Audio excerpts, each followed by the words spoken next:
Good morning students. हम लोग पिछले रूस की क्रांति की वीडियो पढ़ चुके थे।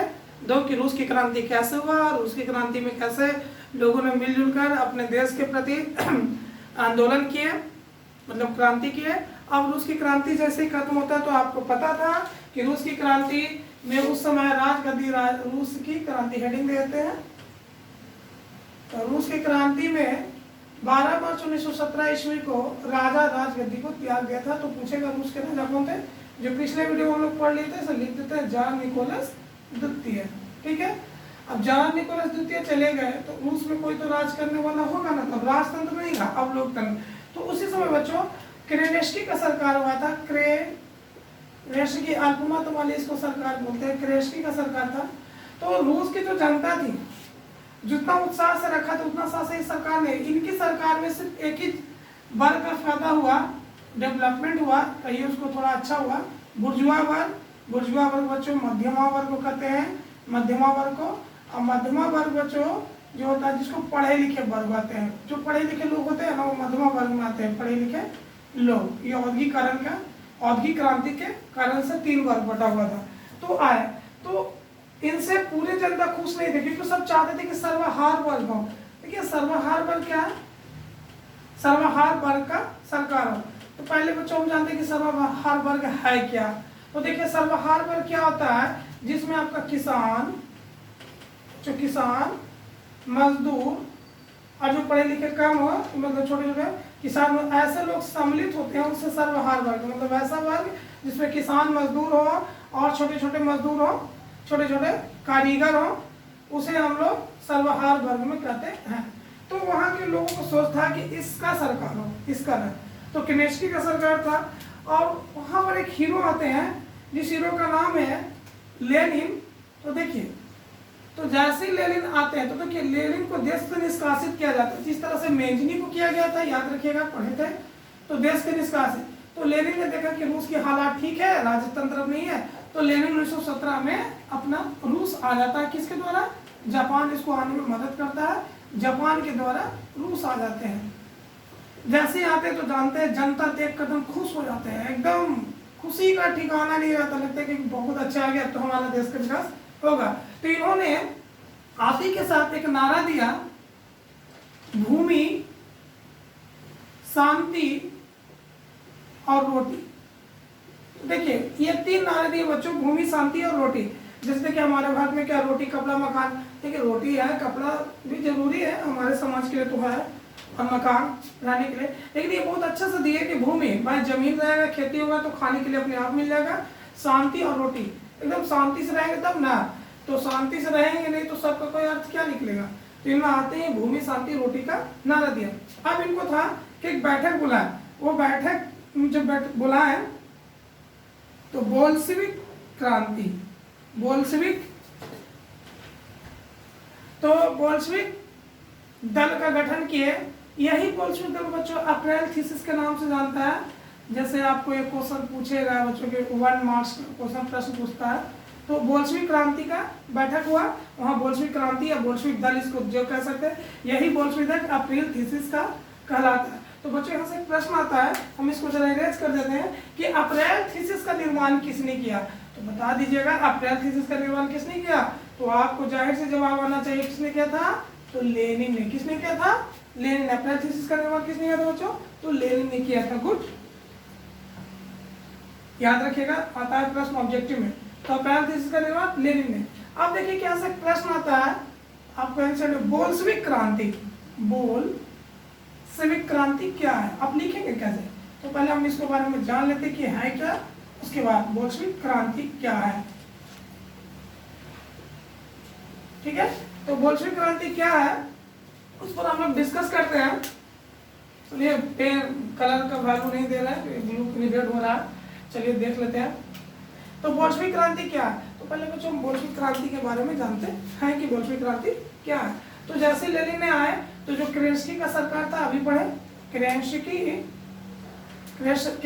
का जो सरकार था, इन्होंने क्या किया, जो क्रेनेस्की का सरकार था, तो ये घटना शायद आपको याद रखिएगा 7 नवंबर 1917 और 13 दिन का फर्क है, तो आप 7 नवंबर से पीछे 13 दिन चले जाइए, तो तो शायद 25 अक्टूबर होगा, देख लीजिएगा।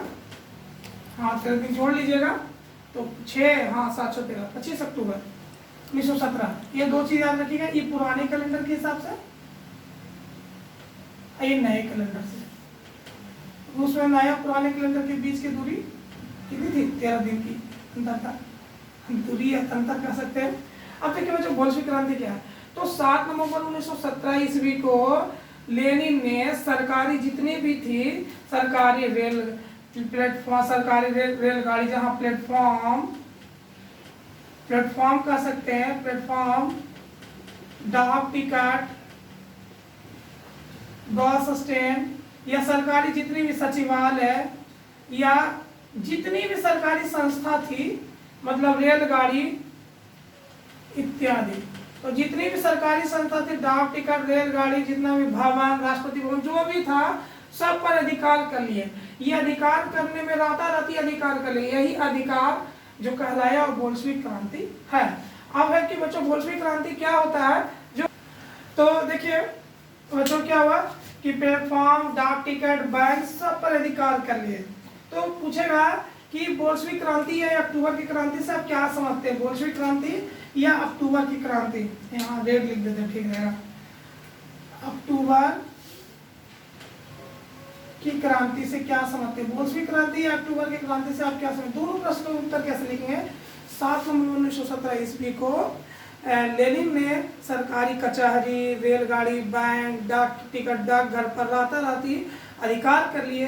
यह घटना 7 नवंबर का था, इसलिए बोल्शेविक क्रांति कहते हैं। पुराने कैलेंडर में 25 अक्टूबर का था, इसलिए अक्टूबर की क्रांति के नाम से भी जानते हैं। समझ गए? शायद हम बोल देंगे लेनिन जापान की मदद से नहीं, सॉरी ध्यान दिए, जर्मनी के मदद से आए थे, जर्मनी के मदद से लेनिन रूस में आए थे। अब हम लोग आगे देखते हैं बोल्शेविक क्रांति, आप समझ ही गए होंगे। अब इसको हम इरेज कर देते हैं। अब देखिए क्रेस्की का सरकार चला गया, अब बहुमत वाले बोल्शेविक क्रांति आया। तो बोल्शेविक क्रांति क्या था तो जान चुके हैं, लेनिन के द्वारा हुआ। अब लेनिन कैसे शासन करती है उस पर हम बात करते हैं। तो जैसे लेनिन आया देश में, इसने सबसे पहले प्रथम विश्व से अपनी दूरी बना ली। तो बच्चों एक प्रश्न आएगा कि प्रथम विश्व युद्ध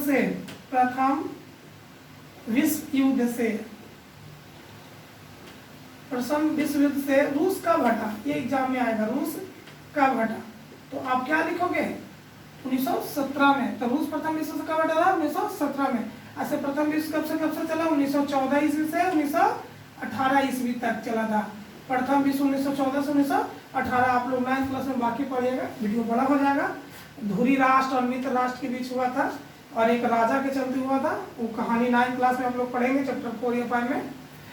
एक राजा के चलते हुआ था, स्पेन का राजा, राजकुमार के चलते। चलिए वो रूस की प्रथम विश्व की कहानी बाद में करते हैं। तो प्रथम विश्व से रूस का बटा 1917 में। तो हटाए वो लेनिन, बोला भाई हमको युद्ध में नहीं जाना। तो बोला कि युद्ध होगा तो हटिएगा ऐसे। हाँ, तो ब्रेस्ट लिटोवासा की संधि, ब्रेस्ट लिटोवासा की संधि हुई। तो ये भी पूछेगा कि ब्रेस्ट लिटोवासा की संधि किसके किसके बीच हुई। तो बीच में आएगा तो रूस और जर्मनी के बीच, रूस और जर्मनी के बीच। ब्रेस्ट लिटोवासा की संधि किसके किसके बीच हुआ? रूस और जर्मनी के बीच। इसमें रूस को संधि करने में 1/4 भाग गंवाना पड़ा था। रूस का 1/4 जो भाग होता है उसके बाद वो जर्मनी को देना पड़ा था। तो जैसे जर्मनी को देना पड़ा तो बाकी जो देश थे, अमेरिका कह सकते हैं, और भी देश, जापान, ये सब सारा देश है जो रूस पर चढ़ाई करने लगे। तो जैसे रूस पर चढ़ाई करने लगे तो एक इनके दोस्त थे ट्रस्की,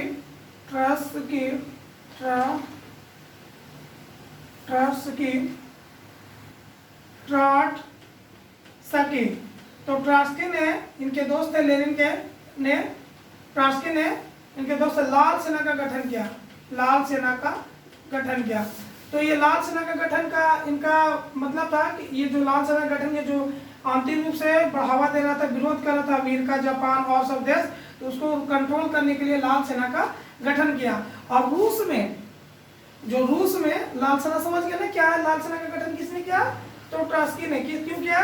तो अमेरिका, जापान ये सब देश था, तो विरोध, जैसे ही रूस और जर्मनी के बीच में युद्ध संधि और देश लौटवासा की संधि। तो बोले भाई तुम मेरे तरफ से क्यों जा रहे हो, जाओगे तो कोई भी जानते नहीं, उससे हटिएगा तो आपको दिक्कत पहुंचाने लगता। इसको दबाने के लिए लाल सेना का गठन किया। और रूस में कुछ विरोधी थे, विरोधी कुछ होते हैं हर सरकार के, आप 10 में 10 इंसान को तो खुश नहीं रख सकते हैं, 6 को रख सकते हैं, बहुत ज़्यादा में कैपेसिटी हो तो उन्होंने चेका पुलिस का गठन हुआ। चेका पुलिस का ये आंतरिक, ये छापामार था चेका पुलिस का। देखिए अब यहाँ पर आ गया छापामार। छापामार के मतलब क्या होता है, गांव में आप लोग सुनते होंगे कि अरे देखो फलना ही छापा मारा गया। तो छापा मारने का मतलब क्या हुआ कि बिना कहे हुए वहां पर गए, ढेर सा पुलिस गए और उस अपने एरिया क्षेत्र में ले लिया और अपना कानून के तहत उस पर काम किया। तो ये चेका पुलिस कार्य कर रही थी किस में, रूस में। और जो रूस के आंतरिक में दबाव को ले, जो आंतरिक दबाव था, आंतरिक दबाव समझते हैं ना, तो रूस के जनता कुछ विरोध कर रहे थे इस चीज को, तो इसलिए चेका पुलिस का गठन किया। अब इस तरह से अमेरिका का राष्ट्र ने लाल सेना का गठन किया, अब चेका पुलिस का छाप मार करके गठन किया। अब 1918 ईस्वी में सबसे पहले समाजवादी देश बना, प्रथम समाजवाद देश बना, प्रथम समाजवाद, हम बताए थे समाजवाद, प्रथम समाजवाद देश बना। तो प्रथम समाजवाद देश बने 1918 में यूएसएसआर, संयुक्त स्टेट, यूनियन स्टेट ऑफ संयुक्त राज्य बना। यह प्रथम 1918 में सभी को मत देने का अधिकार दिया, मत अधिकार, वोट देने का अधिकार दिया, वोट देने का अधिकार यहाँ की जनता को सभी को मिला। कब, 1918 में। कहा, तो रूस में। रूस में मत देने का अधिकार कब हुआ, 1918 में। ठीक है, अब आगे देखते हैं। अब इसको हम मिटा देते हैं, ठीक है। अब क्या हुआ कि जो समाजवाद था, अब लेनिन ने पार्टी का जो बोल्शेविक था, अब पार्टी के लेनिन ने क्या किया, साम्यवादी दल कर दिया। बोल्शेविक नाम हटा के बोल्शेविक दल का नाम हटा के साम्यवादी दल हो गया। अब पार्टी का नाम बदल गया, क्या हो गया, साम्यवादी सरकार। बोल्शेविक दल सरकार का हटा के नाम क्या पड़ गया, नाम चेंज हो गया, साम्यवादी सरकार। तो ये हथौड़ा हसुआ का इनका झंडा हो गया और ये अपना झंडा लगाया। अब आगे क्या है, करके अब इस तरह से चल रहा था। अब आया कि भूमि में, तो भूमि में क्या हुआ, मतलब कि कहना था इनका लेनिन का, या उनकी सरकार वहाँ की लेनिन ही था ना, तो उनका क्या नाम था कि भूमि किसान करेगा, भूमि किसान करेगा, बस उस पर वो खेती करेंगे, अधिकार सरकार को रहेगा। मतलब अधिकार रहेगा सरकार को भूमि पे, लेकिन खेती कौन करेगा, किसान।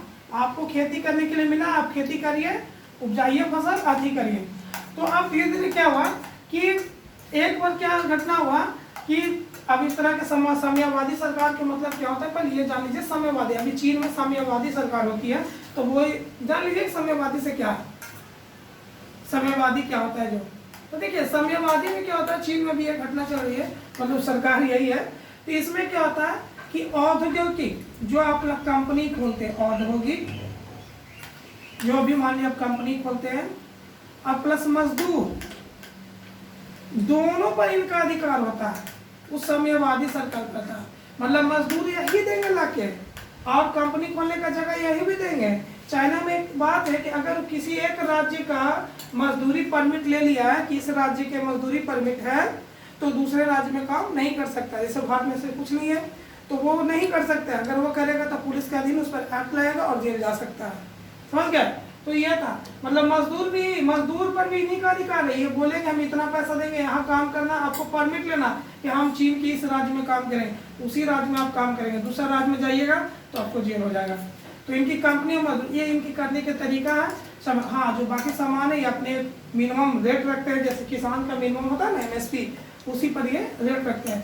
समाजवाद में क्या होता है, जो भी रूस में समाजवाद, थोड़ा इकोनॉमिक्स देख लेते हैं, बीच में आता है। इसमें क्या होता है कि जो कंपनी पर वो सरकार का अधिकार होता है, लेकिन मजदूर नहीं, मजदूर कहीं भी काम कर सकते हैं, उससे कोई मतलब नहीं। हमारे देश में 1990 से ही मिश्रवाद चलता है, मिश्रितवाद समझते हैं, मिला जुला सा है, तो आधा प्राइवेट सरकारी सब मिलकर। चलिए इस पर हम लोग इकोनॉमिक्स पर बात कम करते हैं। अब साम्यवाद, तो भूमि में क्या हुआ कि अधिकार तो सरकार का होगा लेकिन कार्य किसान करेंगे। इन्होंने क्या किया कि कंपनी की तरह भी इन लोग को जबरदस्ती अनाज लेने लगे हैं, जबरदस्ती मतलब टैक्स के रूप में, जिसको आप कह सकते हैं टैक्स के रूप में। किसान ने क्या देखा कि बोले अरे ये तो जबरदस्ती है, हम नहीं देंगे, क्योंकि वो पहले से आंदोलित थे, जानते थे। तो उन्होंने क्या किया, सारे अनाज को जला दिए। जैसे सारे अनाज को जला दिए, अनाज को किसान ने क्या किया, जला दिए। अब देखिए जला देने से क्या हुआ, दो चीज। एक तो क्या हुआ, अब खरीदने में आपको अनाज नहीं मिला तो महंगा हो गया, और दूसरा बेरोजगारी होने, भूखमरी आने लगा। कितना भूख के कारण मरने लगे, भूखे प्यासे बहुत लोग मरने लगे। तो जब इस तरह से भूखे प्यासे लोग मरने लगे तो ये सब जब घटना हुआ तो क्या हुआ कि लेनिन को यह सब नहा रहेगा। तो लेनिन ने एक नई सोचना सोची, उम्मीदवार, और लेनिन एक अच्छे व्यक्ति भी थे जो भी है। तो लेनिन ने एक 1921 ईस्वी में 1921 ईस्वी में नई आर्थिक नीति अपनाए। तो याद रखिएगा, इसको हम नेप भी कह सकते हैं, new economic policy, new economic policy. तो नई आर्थिक 1921 में लेनिन ने, पूछेगा किसने किया, तो लेनिन ने। तो कुछ इनके नियम था जो हम लोग जान लेते हैं। तो अब क्या होगा कि अब पहला नियम था कि भाई खेती करिए, खेत सरकार का रहेगा और काम आप करिएगा। आपको अनाज के जगह पे, अनाज जरूरी नहीं करना दीजिए, अब अनाज के बेच में अनाज के रूप में कुछ भी दीजिए, मतलब पैसा रुपया सर डायरेक्ट दे दीजिए आप टैक्स के रूप में, आपको कोई मनाही नहीं है। जरूरी नहीं कि अनाज दीजिए, आप अनाज के रूप में पैसा टैक्स दे सकते हैं। 20 मजदूर से 20 कारीगर जहाँ काम करता है वो निजी कंपनी हो जाएगा, समझ गए। तीसरा है बच्चों कि LIC जितना भी बैंक का प्रबंधन निबंधन होना शुरू हो गया, समझ गए। चौथा, छोटी कंपनियों का लाइसेंस की उतनी जरूरत नहीं पड़ी। फिर ट्रेड यूनियन, जो अब ट्रेड यूनियन मजदूर का होता है, ट्रेड यूनियन ये सब का गठन होने लगा। 6-7 नियम था नई आर्थिक नीति में। चलिए अब आगे हम लोग बढ़ते हैं। अब इस सब नियम, नई आर्थिक नीति लागू हो गया। किताब में भी देख लीजिएगा, नियम को पढ़े, किताब से बेहतर कोई नहीं होता है, किताब से यहाँ कोई बेस्ट ट्रेंड नहीं होता है। याद रखिएगा, सेल्फ स्टडी बेस्ट स्टडी, क्या ज़्यादा बोलेंगे, आप सब समझदार हो गए होंगे।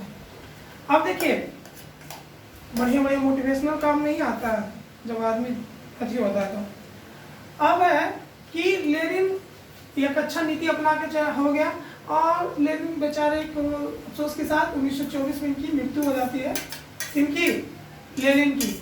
अब जब लेनिन की मृत्यु होती है तो जितने भी इनके नेता थे, समझदार थे, पहले तो उनको ट्रॉट्स्की जो थे, ट्रॉट्स्की, इनको देश से निर्वासित कर दिया जाता है, हटा दिया जाता है, चल भाई यहाँ से निकल। ये सब कौन कर रहा था, निर्वासित कर दिया जाता है। और जितनी भी इनके थे नेता तो सबको जेल भेज दिया, कोई को मरवा दिया, कोई को कुछ कर दिया। और ये सब कराने वाले थे जिनका नाम था स्टालिन, एक तानाशाह थे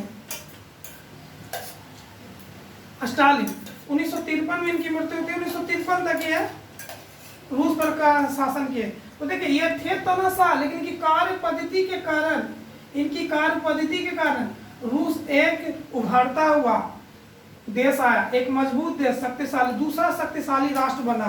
कौन, रूस। किसके नेतृत्व में, स्टालिन के नेतृत्व में। बहुत सारे सुधार किए, इनके करने का तरीका तानाशाही था। 1953 तक रूस पर शासन किए, जिसे अमेरिका का टक्कर देने वाला कोई जो देश बना तो वो बना रूस। तो ये हम लोग जान गए रूस के बारे में। और रूस एक तब से मजबूत देश है और दूसरा शक्तिशाली राष्ट्र बना। अब हम लोग टॉपिक में पढ़ेंगे रूस की क्रांति का परिणाम। अब है रूस की क्रांति के प्रभाव। कोई के भी तो प्रभाव होता ही है। रूस की क्रांति का प्रभाव, इफेक्ट ऑफ रशियन रिवॉल्यूशन। तो रूस की क्रांति का प्रभाव क्या हुआ बच्चों। पहला कि यहाँ तो आपको सर्वहार वर्ग का अति हो गया, सरकार सभी का सुना गया, ठीक है। दूसरा जैसे ही हुआ तो इसमें दो दल बट गया, जिसको कहते हैं साम्यवादी। रूस हो गया साम्यवादी और अमेरिका हो गया था पूंजीवादी, याद रखिएगा। तो ये बन गया साम्यवादी का समर्थक, साम्यवादी का समर्थक हो गया रूस, अब पूंजीवादी का समर्थक हो गया आपके अमेरिका। तो बच्चों ये दोनों के बीच में तनातनी हो गया। जो तनातनी हुआ ये साम्यवादी, जो सभी देश को कह लेते आप साम्यवादी बने, ये बोलते कि पूंजीवादी बने। तो दोनों के बीच में आया, उसका नाम था शीत युद्ध। तब से शीत युद्ध एक वर्ड आया, कोल्ड वार। देखिए अब शीत युद्ध बच्चों क्या होता है जो जानेंगे, शीत युद्ध क्या है। तो शीत युद्ध क्या है, तो सिंपल सी वैसा युद्ध, याद रखिएगा वैसा युद्ध, वैसा युद्ध जो ना शस्त्र लगे ना अस्त्र लगे, ना शस्त्र का उपयोग हो ना अस्त्र का प्रयोग हो, ना शस्त्र न हो ना अस्त्र का प्रयोग हो, सिर्फ वाक युद्ध हो। सिर्फ हम एक लाइन में कह सकते हैं वैसा जिसमें शस्त्र का प्रयोग ना हो, सिर्फ वाक युद्ध हो, मतलब वाक्य मतलब बोले का वाक युद्ध। ऐसा लगेगा ये वाक युद्ध में, वाक युद्ध, ये वाक युद्ध में ऐसा लगेगा कि युद्ध हो जाएगा, अब तो लड़ाई हो जाएगा, लेकिन होता नहीं है, रुक जाता है। वो है शीत युद्ध, समझ गया। वैसा युद्ध जिसमें न शस्त्र का प्रयोग है न अस्त्र का, सिर्फ वाक युद्ध हो, वो शीत युद्ध। तब से दोनों के बीच में शीत युद्ध आया। तीसरा हुआ अब एक रूस भी शक्तिशाली देश के रूप में उभर कर आ गया। अब यहाँ पर रूस भी शक्तिशाली देश के रूप में उभर कर आ गया, और एक शक्तिशाली में क्या देखा है इसकी, भारत हो दक्षिण अफ्रीका हो, सब अपने देश में आगे लग गए। यहाँ से थोड़ा सा हम एक बता देते हैं हल्का सा जानकारी नॉलेज के लिए, कि भारत को भी इस तरह की समस्या का समाधान का आया था। क्योंकि एक चीज जान लीजिए, हाँ थोड़ा सा छूट गया था योजना आयोग, थोड़ा सा जान लीजिए कि योजना आयोग बच्चों क्या है जो। तो देखिए योजना आयोग सबसे पहले रूस में लागू हुआ था, और लागू करने वाले कोई और नहीं था, स्टालिन थे। यही योजना आयोग हमारे भारत में आया 1948 में, समय होता हमारा भारत में लागू हुआ था योजना आयोग। पंडित जवाहरलाल नेहरू ने किया था 1991 से 1996 तक ये योजना आयोग आया था, समझ गया। तो उसमें भारत के पास बहुत समस्या आया कि अब साम्यवादी बने कि पूंजीवादी बने। तो पंडित जवाहरलाल नेहरू हमारे देश तो बहुत अच्छे है ना, तो ये दोनों को हटाकर एक गुट निरपेक्ष का निर्माण कर दिए। गुट निरपेक्ष सबको बोले कि नहीं हम इधर है ना उधर है, गुट निरपेक्ष का निर्माण कर दिए बेलग्रेड में। बेलग्रेड स्थान पे इनने क्या किया, एक गुट निरपेक्ष, जैसे इनका साम्यवादी दल था पूंजीवादी, इनका गुट निरपेक्ष दल का निर्माण हो गया। तो समझ गया। और बच्चों आप लोग तो पढ़ते हैं और आगे पढ़ना है योजना आयोग के बारे में, चला ब्रह्मी योजना तक 2012 तक, ठीक है। तो गुट निरपेक्ष, तो इस तरह से इंडिया अपने आप को बचा लिया, न इसके तरफ हो न उसके तरफ हो, ठीक है। वीडियो अच्छा लगा हो तो लाइक से और सब्सक्राइब जरूर कर दीजिए, और थोड़ा सा डाउनलोड करके ना देखें, पूरा वीडियो देखें, ठीक है। धन्यवाद।